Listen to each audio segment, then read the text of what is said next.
BJP দল নিজেদের দেশপ্রেমী বলে। आतंकवादियों को मिट्टी में मिला देंगे। এইদিকে তারা দিনের পর দিন দেশ বিরোধী কর্মকাণ্ডের সাথে যুক্ত থাকে এবং আমার আপনার ভারতবর্ষকে এবং তার গরিমাকে তলানিতে এনে দাঁড় করায়।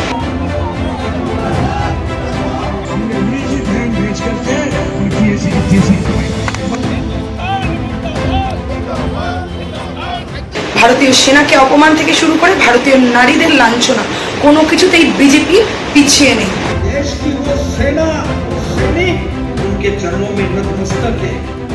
বিজেপির মন্ত্রী কুনওয়ার বিজয় শাহ আমাদের গর্বিত করেছে যে কর্নেল সোফিয়া কুরেশি তাকে জঙ্গিদের বোন বলে দেগে দিতে দ্বিতীয়বার ভাবেনি। हमने उन्हीं की बहन भेज करके उनकी ऐसी की तैसी करवाई। তিরঙ্গা যাত্রা নিয়ে যখন রাজস্থানে বেরোনো হয়েছে, সেখানকার এমএলএ বাল মুকুন্দাচার্য আমাদের গর্বের দেশের পতাকা নিয়ে মুখ মুছতেও দুবার ভাবেনি। এই বিজেপির আসল চরিত্র সকলের সামনে।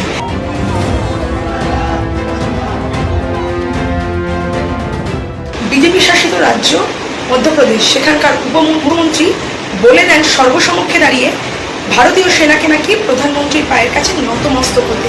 और यशस्वी प्रधानमंत्री जी को हम धन्यवाद देना चाहेंगे और पूरा देश की वो सेना, वो सैनिक उनके चरणों में नतमस्तक है।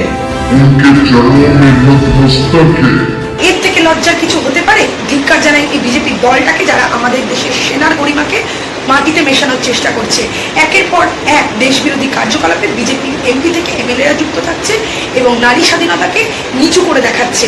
এদের একবারও সর্বসমক্ষে এসে কেউ না ক্ষমা চাইতে বলছে, না বলছে এদের রিজাইন করতে। মহামান্য আদালত বারবার রায় দিচ্ছে এবং বলছে নিঃশর্ত ক্ষমা চাইতে, তারপরেও তারা নির্বিকার এবং এই বিজেপি দলটা দেশপ্রেমের মুখোশ পরে আদতে দেশবিরোধী কাজকর্মের সঙ্গেই বরাবর লিপ্ত ছিল। সেটা স্বাধীনতার আগের থেকে এখন কোনোদিন তাদের পরিবর্তন নেই। পশ্চিমবঙ্গের বিরোধী দলনেতার হিসেবে যিনি মুখ, শুভেন্দু অধিকারী, কয়েকদিন আগে সর্বসমক্ষে দাঁড়িয়ে বলেছেন হিন্দুস্তান মুর্দাবাদ, এবং তার জন্য কোনো ক্ষমাও উনি চাননি এবং তার সাথে যারা তাদের ধামাধারি ছিল তারাও একই সুরে সুর মিলিয়েছেন।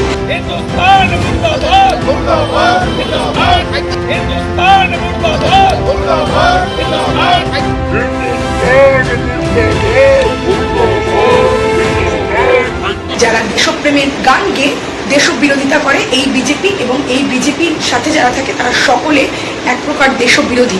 সমাজের চতুর্থ স্তম্ভ মিডিয়া, সেই মিডিয়ার সম্পূর্ণ নিশ্চুপ এত বড় বড় ঘটনা ঘটে যাচ্ছে।